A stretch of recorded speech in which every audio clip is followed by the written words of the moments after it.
রাজধানীর গ্যালারি কায়ায় চলছে নিভৃতচারী ও প্রচার বিমুখ চিত্রশিল্পী চন্দ্রশেখর দের একক চিত্র প্রদর্শনী। দীর্ঘ 23 বছর পরে শিল্পী এই প্রদর্শনী করতে গিয়ে এর পুরো কৃতিত্ব দিতে চান 4 গ্যালারি কায়ার পরিচালক গৌতম চক্রবর্তীকে। ভীষণ ধরে ধরে কাজ করতে পছন্দ করেন চিত্রশিল্পী চন্দ্রশেখর দে। কখনো কখনো এক ছবির নিচে মুছে ফেললে 3 থেকে 4টি ছবি পাওয়া যাবে। গ্যালারি কায়ার প্রদর্শনীর শিরোনাম রিয়ালিটি, ফ্যান্টাসি অ্যান্ড ডিলেমা। 64টি চিত্রকর্ম নিয়ে প্রদর্শনী চলবে 17 মে পর্যন্ত।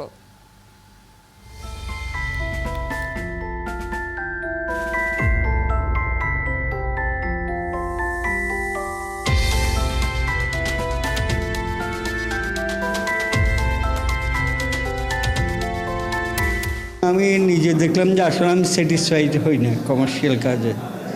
আমি খুব চেঞ্জ করি, একটা পেন্টিং 7-8 বার আঁকি, 7-8 বার চেঞ্জ করি, ওসব পেন্টিং ফেলে দিই রাস্তায়, না পছন্দ হয় না দেখে অনেক পেন্টিং ফেলে দিয়েছি।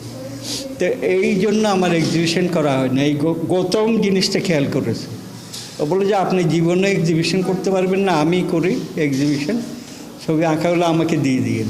পরিকল্পিতভাবে এই ছবিগুলো শুরু করেন না, উনি কাজ করেন, ওনার মনের মধ্যে অনেক গল্প আসতে থাকে, অনেক ইমেজারি আসতে থাকে, সেগুলোকে উনি ইনকর্পোরেট করতে থাকেন। ফলে এক একটা ছবির শুধু স্ট্রাকচারাল যে আউটলাইন বা কম্পোজিশন সেটা না, তার ভিতরে প্রচুর এলিমেন্ট যেটা অনেকক্ষণ ধরে দেখা যায়, ভাবা যায়।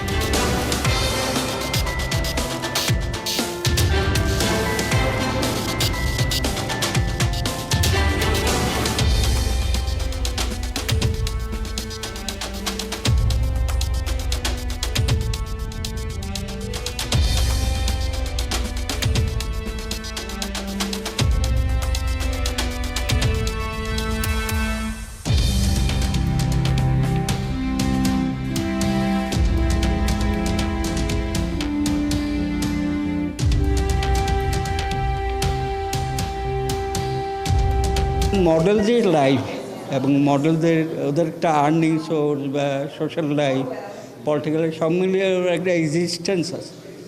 তখন ওটা আমাকে খুব করেছে, ভিতরে এফেক্ট করেছে যে এরা এইভাবে বেঁচে আছে। কেউ কেউ খুব ভালো ইকোনমি, কেউ কেউ খুব কষ্ট করে, কেউ ভালো ব্যবহার করে, কেউ দুর্ব্যবহার করে, কেউ খারাপ মনে করে, কেউ ভালো, অনেক রকম। তখন প্র্যাকটিক্যালি আমার ছবিতে দেখলে বুঝে যাবে অ্যাড যারা করে বা শাড়ির মডেল দেয়, আমরা সাইনবোর্ড দেখি, এবং এই মডেল দেয়, এইদের একটা কিন্তু এফেক্ট।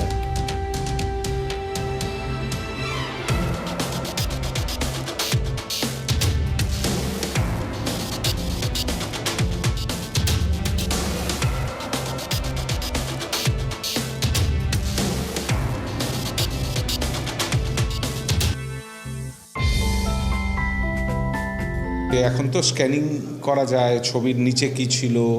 আমরা শুনেছি অনেক বড় বড় মাস্টারদের ছবির পিছনে যে ছবিগুলো, লেয়ারগুলো, সেগুলো এখন স্ক্যান করে করে বের করা যাচ্ছে।